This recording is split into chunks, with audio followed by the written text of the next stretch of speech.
Hi, everyone. Welcome to another edition of Freight Marketing Gurus. Today, we've got Eric Gruber, CEO of Personal ABM. Hi, Eric. How are you? I am good. Thank you for having me. Yeah, absolutely. We had connected on a phone call. We met many, many years ago through TMSA, and we reconnected on a phone call. And I'm like, I just want to pick somebody's brain who is a master in ABM. So I, had to have you on here so I could pick your brain, kind of learn some of the things that you're seeing, the things that you're doing, where you're having success. I think this will be a really great conversation to share with this, the marketing people in this industry. Yes. Yep. Because it's definitely need to change how we're going to market.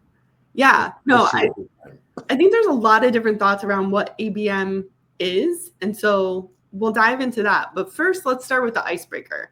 So I like to ask a question just to kind of get things, started and moving.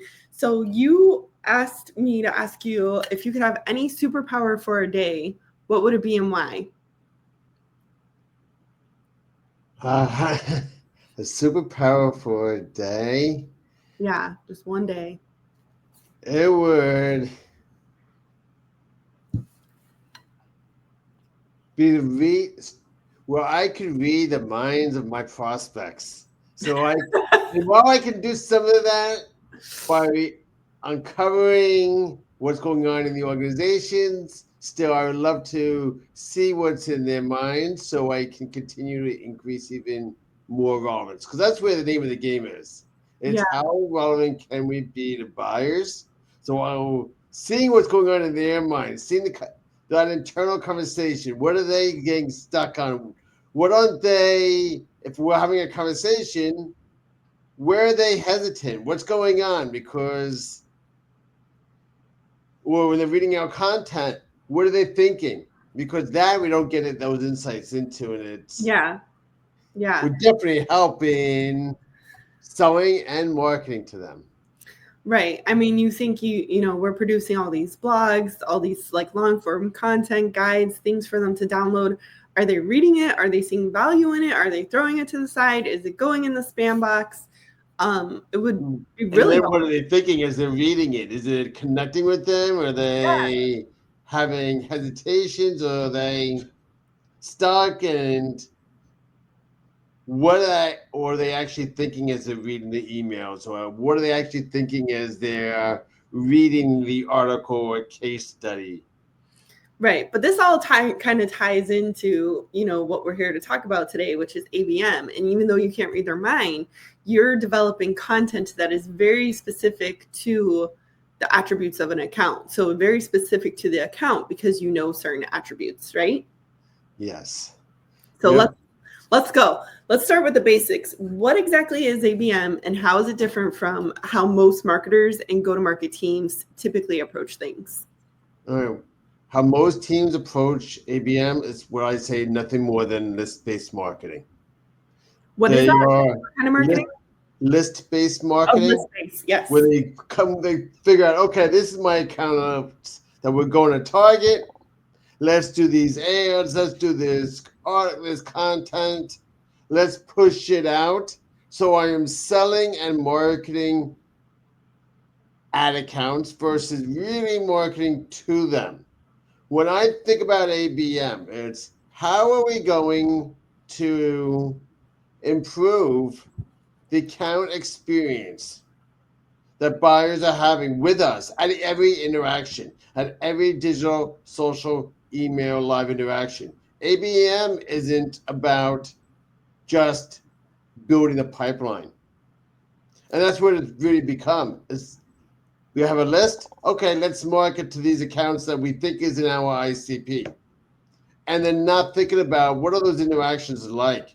What is that experience like? How are we going to get those accounts to revenue? Because that's what ABM really is. High value accounts to revenue. And how are we going to get those accounts to provide the greatest revenue streams possible year over year?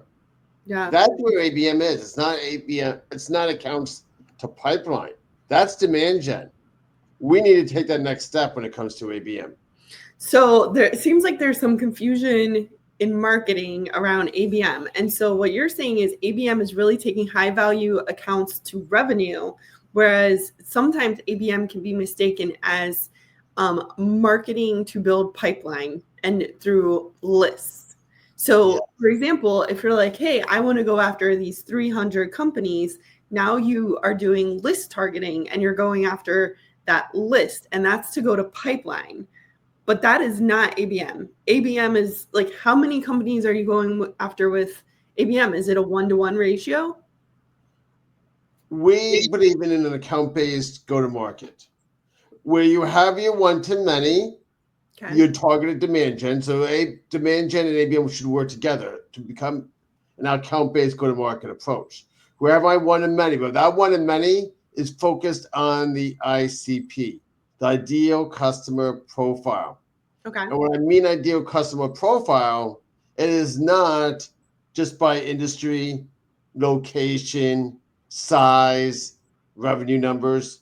I mean the companies that are most likely, it's almost predictable of landing and expanding with you because they match the operational, executional, cultural characteristics of your top value accounts. They match the business problem profile of your top accounts. They have a strategic priority in place that where you can play a differentiated, relevant role, and you have a relevant situational story to tell them. When you have those elements, that to me is where I call the ICP. So how do you identify those attributes? Like, it seems very anecdotal. It is understanding and really looking at your top accounts and seeing why are they staying and expanding with you? Why are they getting the most value? I'm looking at, and it can be supply chain maturity. It can be how the organization, they're setting up their supply chain. How is it different than others? So it's really understanding what is actually going on. What was going on beforehand with those companies? What is happening now? How do they evolve? What is their structures like? I want to look at that. Then, as I said, once you have the ICP, then I'm going to my one to few because I'm going to see who's engaging. And then I segment it by situation. Companies that are in a similar situation. Now I'm taking that, and this is where it comes even less. But now I'm becoming more efficient and more effective because I'm going to focus on the ones that are engaged, that are my ICP, and I'm now going to improve those interactions.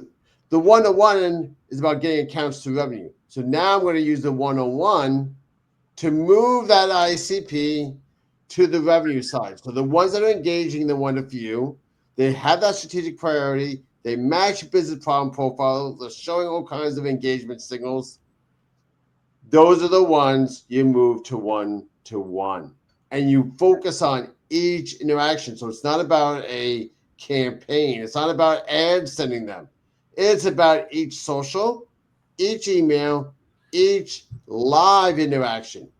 It's about how we're going to influence the internal conversations that are happening behind closed doors. How are we going to bring those different decision makers together? How are we going to help them create a consensus? How are we going to help them confidently make a decision in your favor? Yeah. And that's where the one-on-one plays. So historically, I believe, ABM conversations were kind of marketing and sales, but it actually sounds like client success should be part of the conversation to talk about why these top 5 clients are such good fits for us and what's some of the attributes of them that sales could say, oh, that sounds like so-and-so, and marketing can implement. Does that sound about right? Yes, actually, customer success can play a great role in helping identify the more the stories that we should be telling, because they know those clients. They should know the before, they should know the after, what happened. So it's what are those stories that we should be telling new prospects? They should be helping with the ICP. They should be helping to form that experience. Because to me, the experience that one team delivers will impact the experience that another team delivers. Yeah. The experience that marketing delivers is going to impact what sales says. What sales is talking about, customer success teams usually react to that. And if one of those conversations and interactions are off, the other teams are going to be off as well. So the customer success, here's where we need to take these accounts afterward. Well, marketing and sales should be setting that up. It should be setting up the vision, not just for that upcoming deal, but for the future. How do we provide that vision of how they're going to grow with you? So that customer success can play or should be playing a very important role in the whole process. It really is account-based go-to-market that we like to say, instead of just saying ABM, account-based go-to-market is bringing leadership, sales, marketing, customer success, and even if we're talking about products and solutions like TMS or WMS, then even the product side should all be part of how are we going to grow revenue with these accounts. Okay, so let's talk about this from a tactical standpoint really quick. So we get the whole team together. So we've got leadership, we've got sales, we got marketing, we got client success and product. We're all in one room and we've identified a list of companies with certain attributes to start with, right? So let's say we're doing a one-to-many, like 300. How are we actually targeting them? What are the actual like tactics?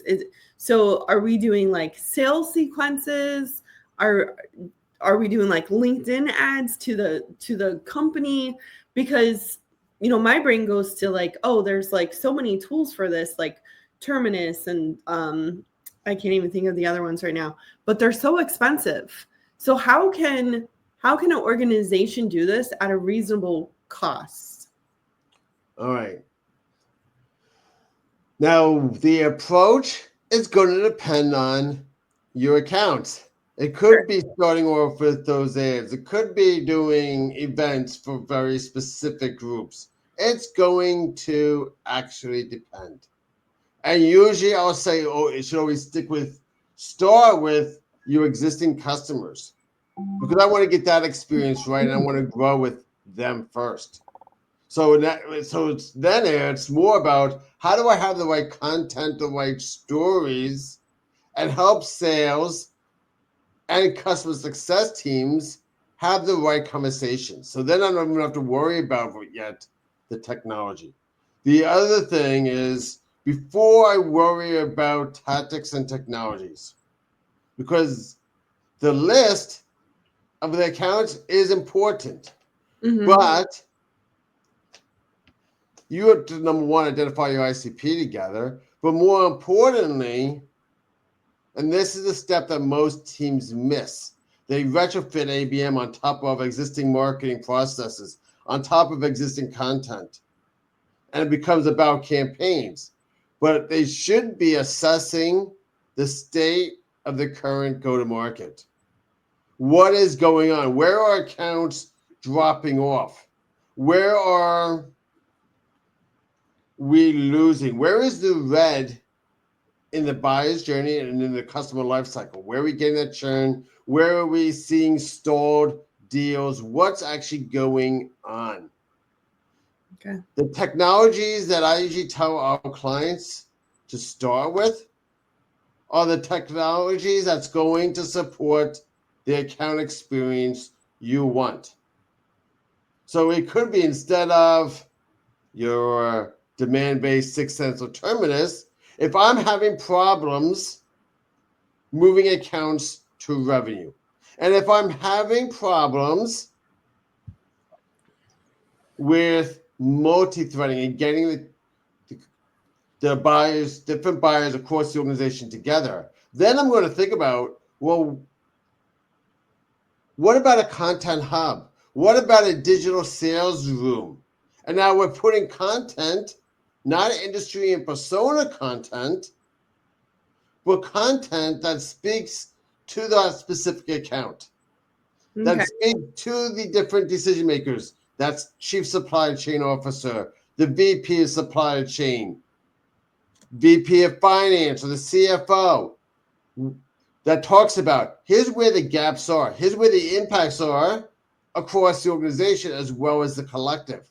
So now we're speaking to each member and having them go to that their own hub or digital sales room for the content they need about themselves and what's going on in their organization. So the sales room, what's a tool that could do that? That you could create a sales room? Is that as much as like a landing page with links to the content? I mean, you can do landing pages. There are digital sales rooms platforms as well. Okay. And the most important thing is what the content you put on there. Because if I'm just doing industry and persona content, I'm not telling that story. I'm not going to still get that engagement and bring that consensus. I'm still going to have the issues because I still won't have content that speaks to the account story. So Right. I need to really get relevant and personal there. So, but I'm looking at but what I'm saying is we need technologies to support the experience. If I'm having issues with accounts becoming indecisive and they want to, let's say, you're an order management software and you want to replace a legacy solution because everyone has some kind of order management platform in every e-commerce. So now it's not about just competing against others. It's more about competing against the legacy platforms that enterprises already have. And if I'm struggling with that conversation, then it's about, well, what about a cost of inaction calculator where I can show here's the cost that's going on in your business. Before you even talk about returns, you have to start change. Before you have to talk about returns on investment, I got to give the why. Well, here's your costs. Here's what's going on. Here are the costs that you would even think about. And then I also need to add cost of inaction stories behind it that would be relevant to those target accounts. That's actually a solution we will at Personal ABM be putting together this year. But it's what is the technology support the experience you want versus just buying all these ABM platforms. That's where I think this is where the confusion is still coming in for me. Notice I was like, okay, how does this work? Tactically, we build a list of 300. It sounds like tactically you look at what's in your pipeline and you figure out what story and experience you can create for each individual account. And you create like a sales room, like you said, a digital sales room where here's content for each person who's part of that decision-making process. For those that are having problems progressing, because those guys, it comes down to how am I going to fix the account experience? What are the issues in the business? If it's bringing in the accounts to the pipeline, where I can do that one to few, one to many, then it's, well, intent is not working with us with 6 Sense or demand base or Terminus. Intent is time lagged. Intent isn't predictive. So it's, well, how do I get those right accounts in? Now I'm going to look at platforms like Rev, or which we actually use with our ICP management solution, where it looks at ICP signals. Signals that correlate back to how you defined your ICP. We look at business problem profiles. What was that tool? You said Rev? Rev.inc. You can also go to Personal ABM because Rev we use with that. It powers our ICP management solution, but it's using the right signals to uncover the accounts that we really should be targeting. Okay. When we look at people's pipelines, in many cases, and we redefine their ICP, maybe 18 to 20% of their pipeline is actually their ICP. So you need to uncover what is actually Not going everybody is on. the right fit for you. Yeah. So then that's where I need to put so then that's where you need to put your focus on. So it's really about fixing the business problems and the account experience. So the technologies, the tactics need to support the account experience you're trying to do, that you want to create. And So the problems you want to fix. That's where you go. What kind of content are you creating and putting in these sales rooms? Are these like the case studies? Are you doing videos? You said it's not like industry specific and stuff like that. So it's probably, is it information about the product? It could be case studies that are relevant, that it also tells their story that they can see themselves inside it. It is content or even calculators. It is content and stories and articles that speak to their specific issues. That tells their story, that the buyers can see themselves inside the story. We had, and this is outside of supply chain, we have a client in Unifor in the conversational AI space, contact center space. They were targeting accounts like Bank of America. Now they got Bank of America interested, but then it went dark. Why? Bank of America has 90 plus people, IT people, working on their self-serve platform called Erica. So just giving them industry and persona thought leadership isn't going to help them move forward. When we looked at the signals, but we also added on account insights. We saw that they were investing in virtual reality to train their agents. They invested in voice of the customer feedback, but everything was acting in silos. And it's why they were still having customer service issues. Mm. And why there was articles and BBB complaints, which we brought to light. It's like, this is what's happening. You have it all working in silo. How do we make sure that your virtual reality training is actually being used in that live interaction that the agents are having? How do we make sure that the self-serve platform to the agent is streamlined?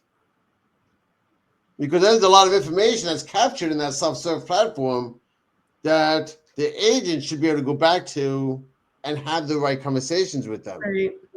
without taking multiple steps back.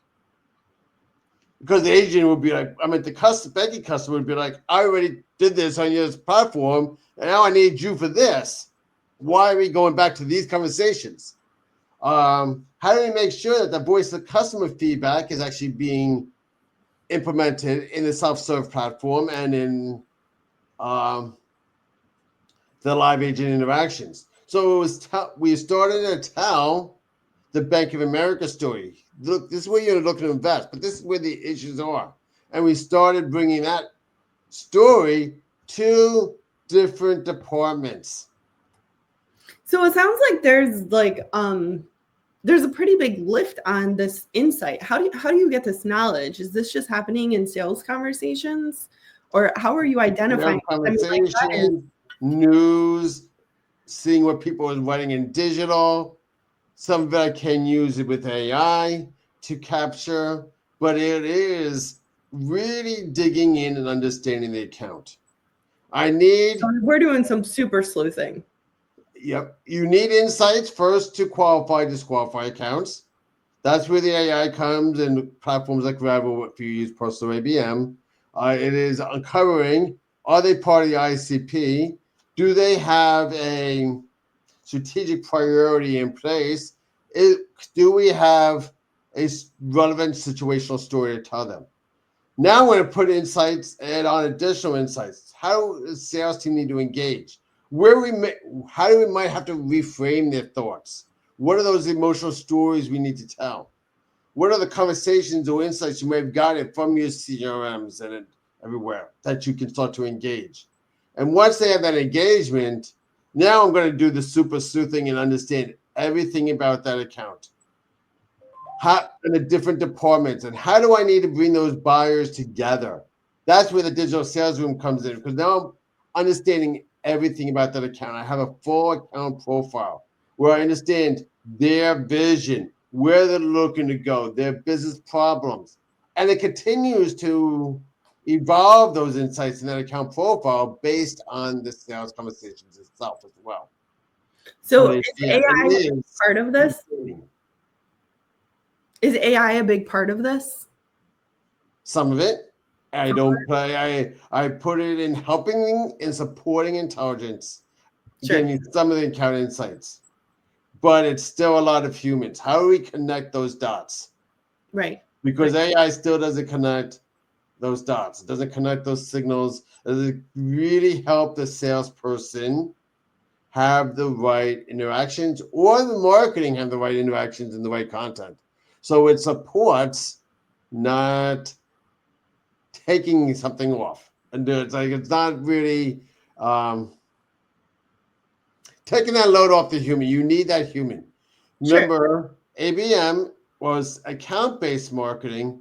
It really isn't about the accounts. It's about the buyers in the accounts you want to land and expand. So it's really about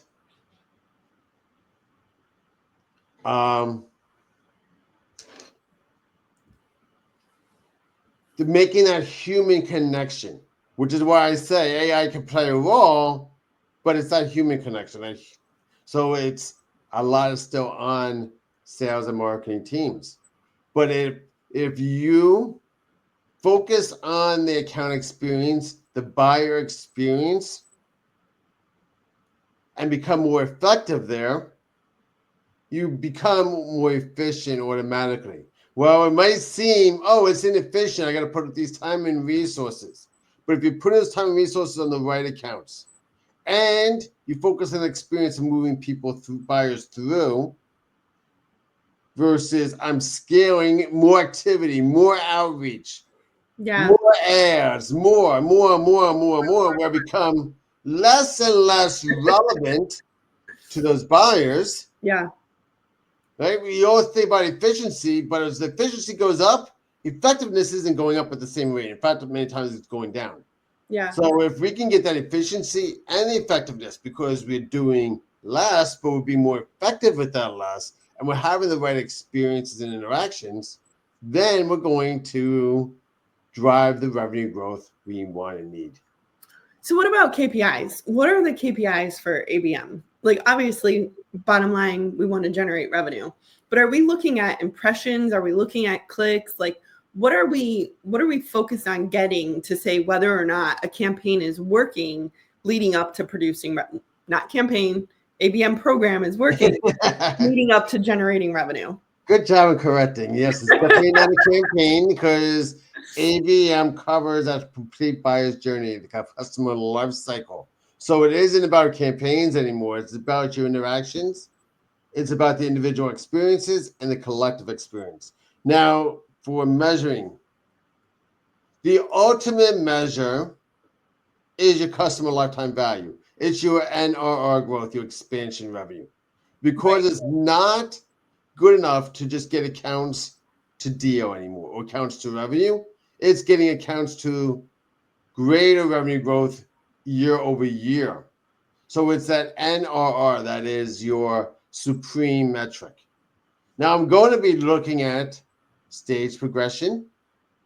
I'm going to look at deal sizes. ABM accounts should be at least 2 times the amount of regular accounts.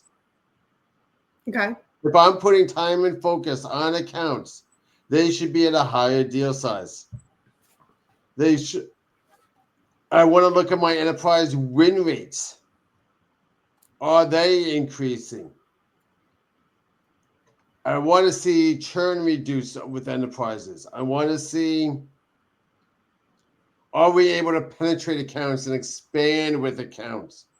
Now, those are of course, your lagging indicators. Remember, as I said before, we want to look for the red in the business. So I'm also going to put KPIs around what we need to fix in the business. if I'm having problems progressing accounts, now I'm going to look at, all right, let's see. Are we just getting one department in? Or are we multi-threading? Well, now I'm going to put KPIs around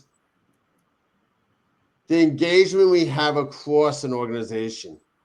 Not views, not website visits across the organization, but actual engagement across the organization that sales and marketing is going to have.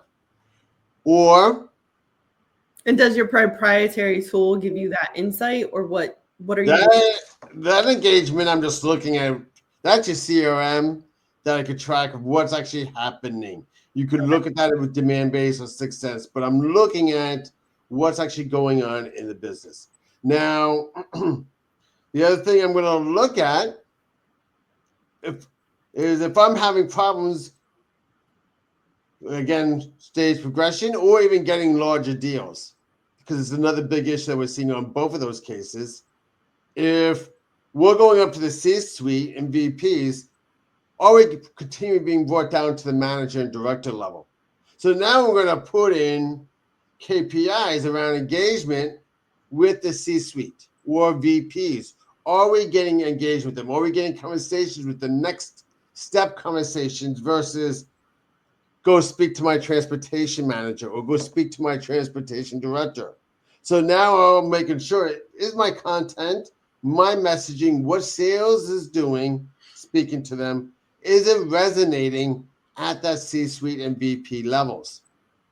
And that's what I'm tracking based on what's going on there. So that's why I say it's putting your KPIs around the business problems. Gotcha. But you can't do that unless you assess your go-to-market. If I'm just putting ABM and I go after, okay, here's my new ICP, here's the accounts we're going to target, here's the list of activities and tactics, then what's going to happen is you retrofitted ABM on top of it, and you haven't fixed the go-to-market. All you're doing is better targeting. That better targeting isn't going to mean I'm going to get accounts to revenue. It means I might get their first initial interest, but I haven't changed everything else. But I'm expecting the same results. And that's what actually happened with one of our clients, Stat, Freight and Analytics. Right? They kept pushing out the same content, the same messaging, but they were consistently being told, go speak to my transportation manager. Oh, okay. They were, why? Because they weren't positioning their predictive freight analytics as a strategic tool across the organization and show, look, this is not just for transportation managers to just benchmark their rates and saying, are we getting the rates that we're buying transportation? Are we in range with other companies in our industry? Right? It's beyond that. And they do it at the component level. So now it's looking at pricing. Because if I know what the rate analytics should be and it's predictive, then I'm going to use it to impact pricing decisions. I'm going to use it to impact, okay, should we hold more inventory of these particular components versus having a just-in-time supply chain? So it impacts your inventory management. Yeah. It shouldn't be mixed with your demand forecasting. So now do I reallocate product based on demand and freight costs? So it's playing a strategic role within the operations beyond just that transportation. It should be playing a role with your scenario planning. Where do I put our next DC? Well, let's look at the different costs at the component level. What's going on? What's happening? Where should we be going? Yep.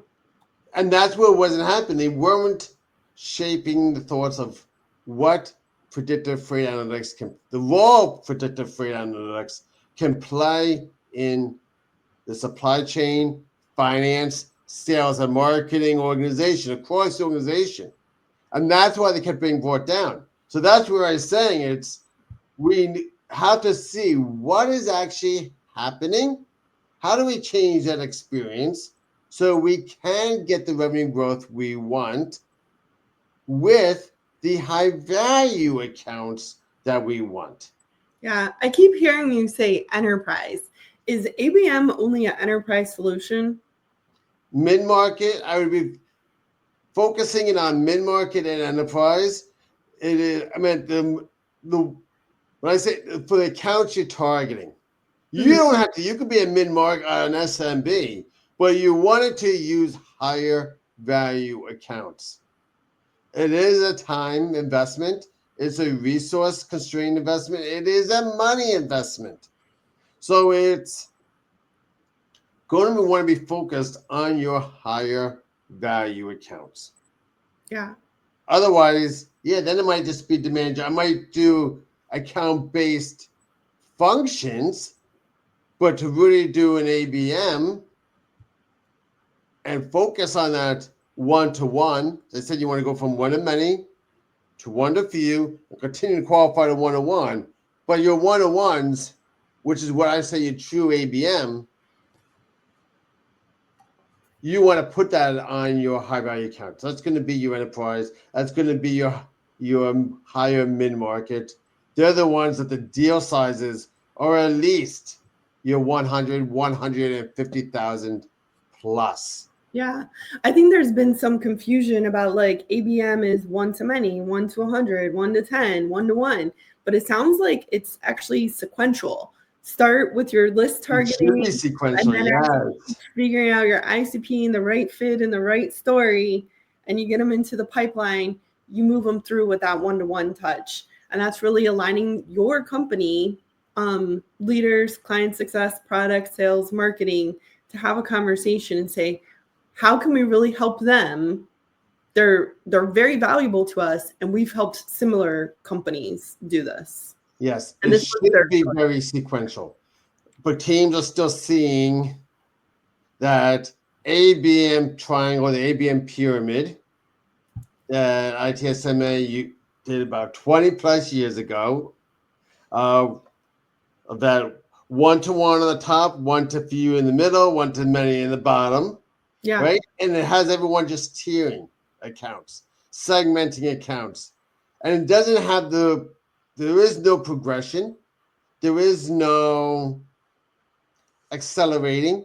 It is just, well, we have these 3 different programs, but no, it should be integrating, because one-on-one, I would not be trying to source, in most cases, a pipeline using one-on-one. Right.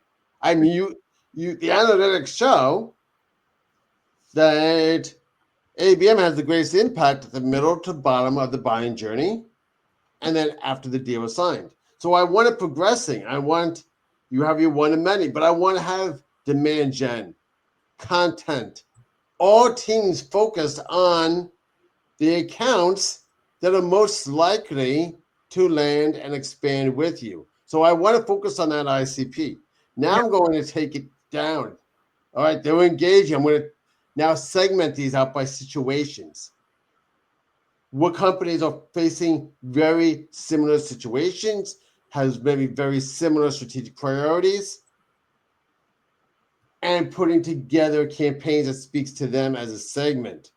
Right. Now I'm going to take that and qualify it further.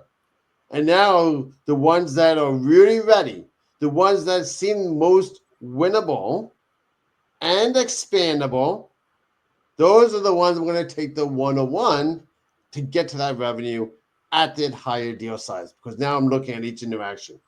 But yeah, it's definitely sequential. There's got to be an acceleration. It's not, I have 3 different programs. It is, how do the programs now work together to create an account-based go-to-market?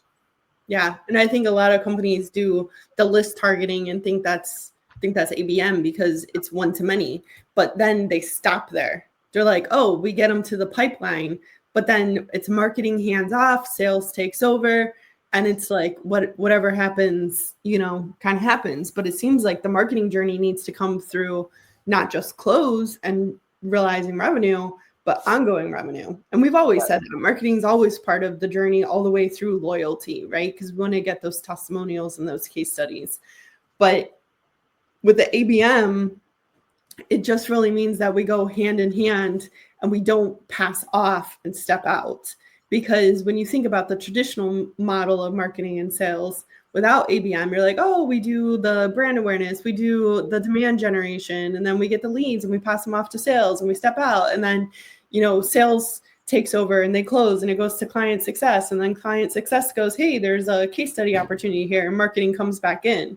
But it's really staying hand in hand and growing your company with all the departments of your company with your high value, best fit customers.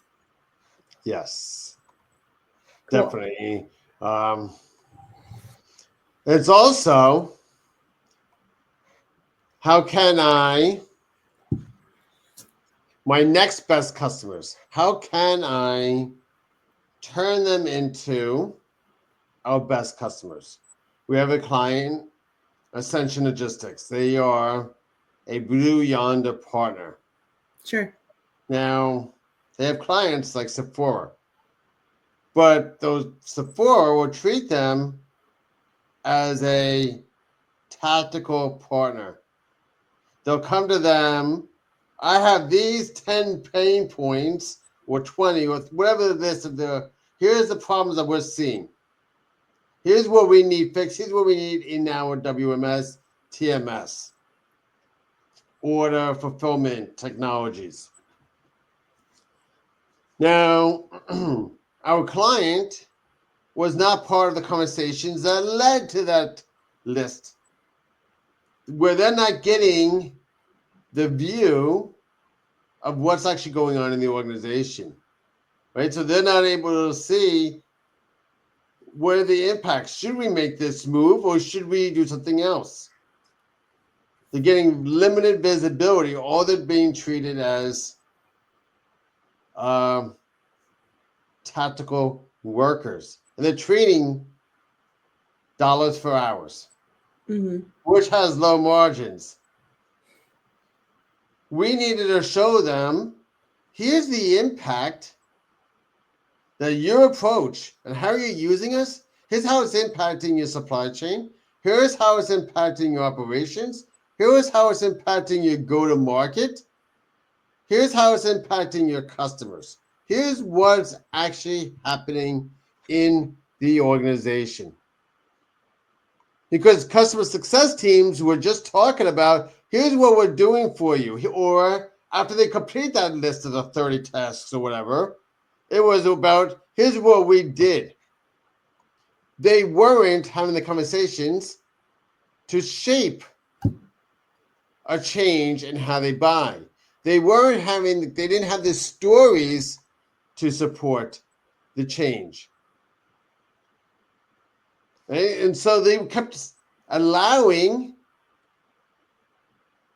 as the client assumption was allowing Sephora to keep giving them diminishing returns because it was trading dollars for hours to fix on-demand challenges that may arise, even though Sephora's warehouse in DC were not scaled to meet the needs of a fast-moving operation, or the needs of their 2,300 global stores and their e-commerce customers. Their tech didn't enable the warehouse to prioritize replenishment, which led to delayed orders, waves, and carry moves. They weren't engaging in planned distribution where the warehouse knows how products will ship to stores even before it arrives at the warehouse. And while they implemented automation for expected volumes, the company lacked fulfillment automation for surge demands caused by new hot lipstick colors or holiday demand, right? And the tech implementation consultants functioned like manufacturer line workers who reacted, not proactively strategizing. So it's really growing your company with your companies. Yes, you want to grow your company alongside their companies, right? There was no conversation involving our client in the go-to-market planning of new products or lines.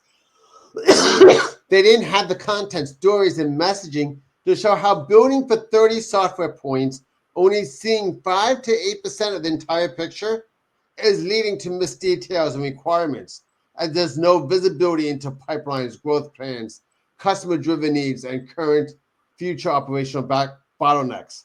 They couldn't show the impact and how it delayed retail e-commerce presence, wasted marketing dollars, increased days in inventory, slow cash conversion cycles, missed customer shipments, and out of stock conditions. They weren't showing Sephora how the current reactive IT approach was allowing Ulta to beat them in customer loyalty. They didn't have the messaging, the content, and support for the why evolve conversation that needs to happen to change buying behaviors and expand profit margin and revenue growth, right? They weren't documenting results, so Sephora could acknowledge the impact that our client had on the business for 5+ years. They weren't highlighting. Start documenting these KPIs, sharing them. With case studies, but I'm documenting the results, the impact I've had so far, because you need them to acknowledge that first. Yeah. Then I need to start to highlight evolving supply chain pressures as well as competitive pressures. They needed to describe the shifting internal and external pressures as a logical progression or evolution. Now I need to start sharing the hard truths on Sephora's supply chain gaps and the impacts on operations, customer sales, and the profit and loss statements. I needed content and messaging to highlight the missed opportunities both internally and externally from Ascension's vantage point as a trusted partner, not just another technical vendor. They needed to emphasize the potential harmful risks and repercussions of not changing their approach to supply chain technology and de-risking moving forward in a new way. And they needed to show Sephora the specific opportunity that's available to them, not generic benefits, but the opportunity that's available to them, to that account. They needed to transfer ownership of the solution and all of the internal, external positive impacts Sephora can expect from making the change. So it's results, evolving pressures, sharing the hard truths, showing the risk of no change, and showing the upside opportunity. So it's how do I have that story? How do I have the right conversations that customer success teams and sales teams should be having? Yeah. And marketing should be influencing that. But by doing that and having the right content for specific account management conversations, our client was able to drive 25% plus profitability growth. So they were increasing the margins, and that's a lot. Yeah. They drove 100% plus growth and expansion AR. That's so awesome. That's where it comes. It's how am I changing? So that's where the business problem is. When I'm looking to change my margins, well, let's see what's happening. What's going on? How do I need to change that experience? How do I need to change the interactions that the teams are having? So that's an important part. Yeah, that's where ABM and most teams aren't thinking about. So if a company wanted to get started in ABM, like let's just say from scratch, and let's just say, how could they bootstrap get started? Like, obviously they could reach out to you if they've got a budget and a desire to really get things going. But if they wanted to test the waters and just see how ABM impacts their company, what could they do to just get started moving in that direction? First of all, assess your current state of the go-to-market. See where the real problems are. See where accounts are falling out of the pipeline, where accounts are getting stuck, where accounts churning. Figure out where the business problems lie. All right. That's the first step, because you can't, all you're going to do is targeted marketing, but not get a desired results unless you identify where you need to change and you start to make those changes as a team, because it's not about just marketing. It's not just about sales. It's marketing, sales. It is customer success. It's leadership and even product, because ABM is about nurturing accounts from a sales, marketing, customer success, and product perspective, right? And Yep. we think about leaving the product out. But let's talk about the gaps in our current accounts. Well, that should be impacting the product pipeline. Or the map. Where do we go with this product? What do we need to do next? It's not about what the company wants. It's about what your high value customers need, the ones that you want to expand. So I'm uncovering those issues. I'm seeing what needs to happen across all teams. Yeah, I worked with a sales leader once, and we would have like pack meetings where we bring in our top clients, right, and have these conversations. And her number one question was, where do you want to grow in the next 3 to 5 years? And it was really based on like, how do we grow together in the next 3 to 5 years? Understanding what the company, your client, is trying to do, and then how you can grow alongside them by helping them get there. I think it's, tremendous value. And I always valued, her and her words, because she didn't say a whole lot. It was just that one question. I really just want to know where you're trying to go in the next 3 to 5 years and how we can partner to help you get there. And I think that's just a great question to ask anybody you're going to work with, because everybody's got these goals that they're, what are the business objectives? What are the sales objectives? And if you can't get alongside those and help them move in that direction, you're not going to align. You're not even going to be a culturally aligned fit. Like, you're not going to be an operationally aligned fit. Like, if you're not helping them get where they want to go and thinking about how do I help their business grow versus how do I grow my business, you're going to fail. Yep. Or but you're always going to be you have to understand, right? too, is your own company's goals as well, because that's the next thing. So not only do I have to understand where my red is in the business, and I want to bring all teams across with that, and I want to align with our most valuable customers, but I also want to align with where the business wants to go, because you should be finding a number of issues when you're assessing your go-to-market. So now, which levers do I pull within our ABM program is going to depend on your company goals. So now, how do we need to align on those company goals? From there, I need to really understand our existing accounts. So now I'm figuring out that ICP, and it needs to go beyond your firmographics, your technographics. Yep. It needs to think about how your companies are structured, how they are operating, how they're executing, how is the culture of their organization. Just for an example, at Personal ABM, while I talk to demand gen leaders and have conversations with them, I usually have them come inbound. I won't put time and resources on accounts that are tying ABM to demand gen for our outbound outreach, for our own ABM efforts. Why? Because demand gen usually has a completely different idea of ABM.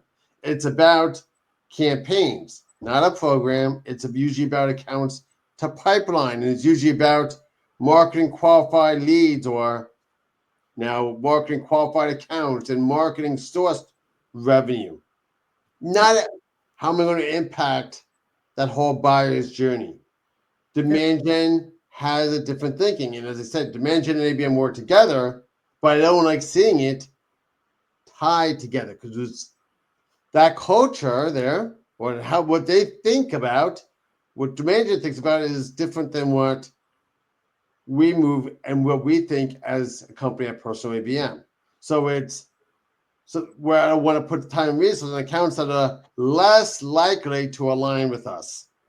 So that's where when I say about that in that culture, what are they thinking? What are their thoughts? What are their philosophies? Yeah. So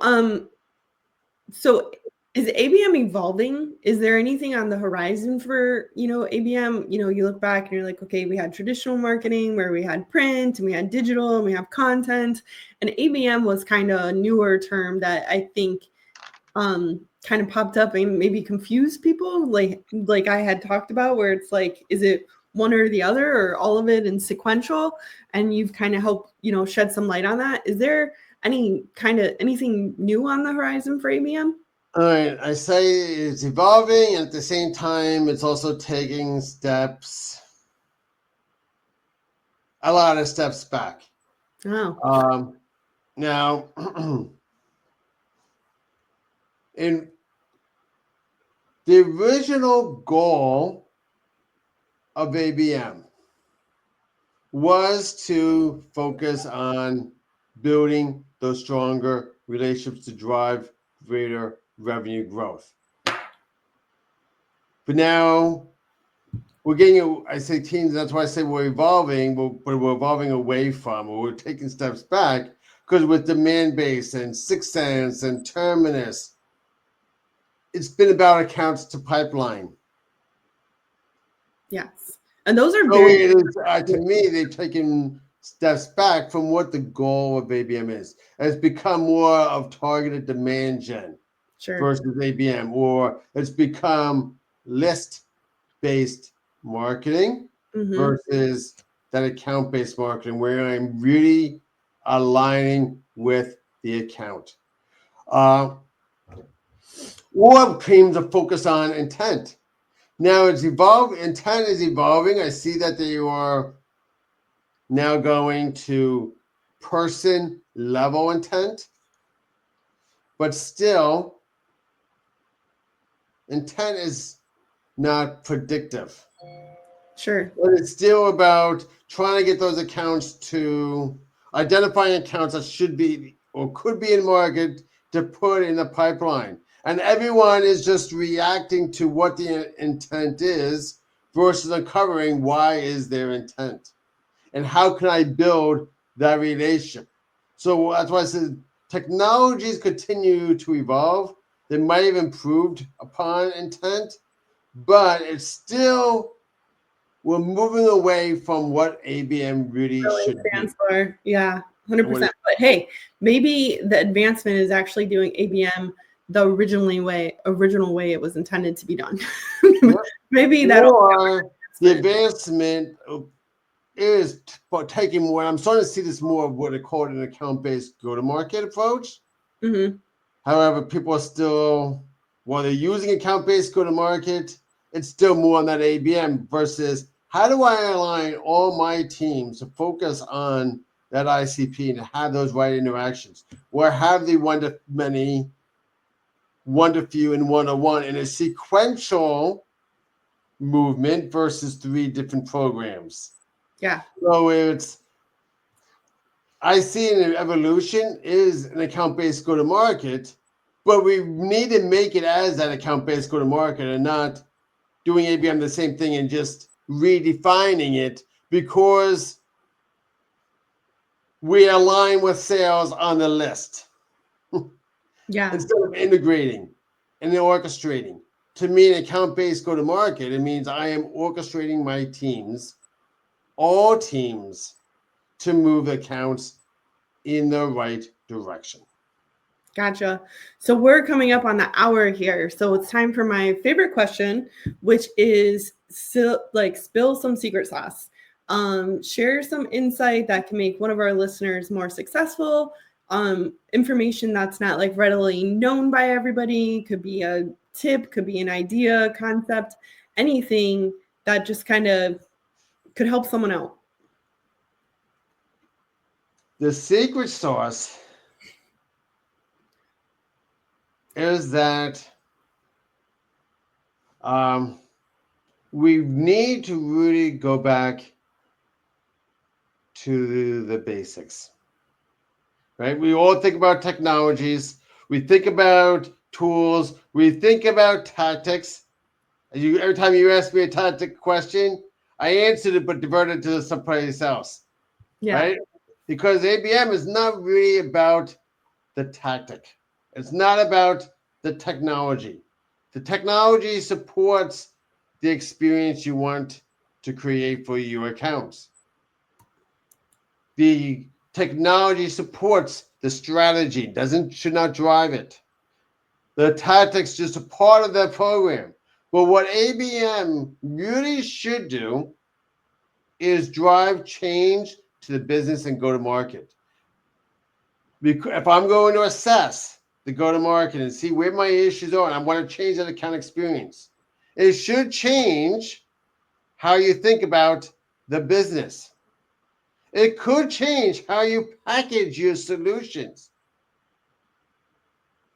Right? You could have TMS, WMS, and a whole bunch of different products, and you might be product focused.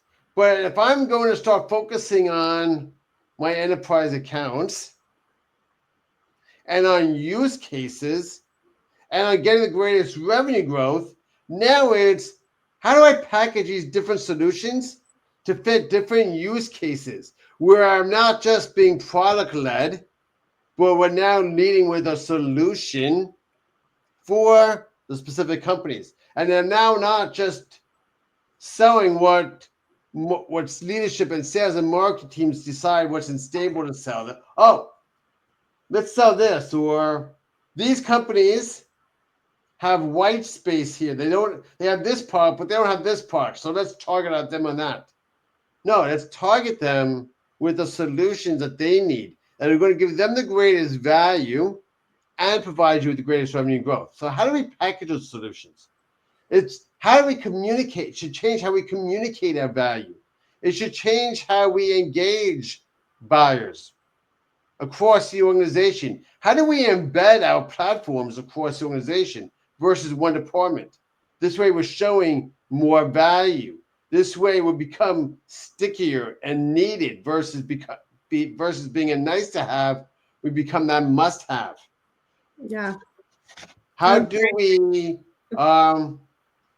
structure our own sales, marketing, customer success teams so we do win together? It's even how do we compensate our SDR teams? A lot of times the SDR compensation does not match the goals of ABM. Sure. And I'll give you an example. We were working with one company and they compensated their SDRs by first meetings. And it didn't matter who the meeting was with. They were compensated with a meeting.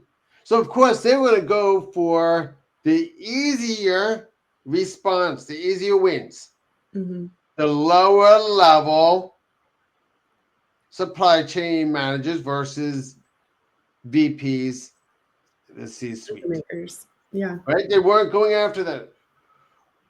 They weren't targeting the right people. They weren't targeting the right accounts, the ones that would actually match the ICP. They were going for that easier response for the first time meeting, so the easier first time meetings to get that compensation. Now that takes away from all your ABM goals. So we had to shift the compensation to align with where the company was looking to go with ABM. So that's what I'm saying. We need to look. We need to go back to the basics, uncover what is actually happening in the business and see where we need to change instead of worrying about technology. Do we need to change our point of view in the market? Do we need to change how we package our solutions? That's about listening, communicating, and aligning on values and culture. I think that's kind of how to sum it up. And that's how you grow your business, is by aligning with businesses that you can provide value with and you can align on a cultural level. Well, Eric, we're out of time. So thank you so much for coming on. Please share how somebody can connect with you if they want to reach out. You can find me on LinkedIn. You can also find my partner, Christina Jaramillo, Jaramillo on LinkedIn. We're constantly sharing content on the platform. You can check out personalabm.com. If you go to our ABM wins, you will see multiple supply chain case studies, one with Gat Freight and Analytics. You'll see one with Schneider National, the supply chain transportation company with the orange trucks. You'll see Ascension Logistics and many others. So it is a key area that we focused on, have won in many times. And also, while you're at the Personal ABM website, check out our ABM Done Right podcast. Awesome. Well, thank you so much for coming on. It was a great conversation. Look forward to continuing later on. Thank you very much.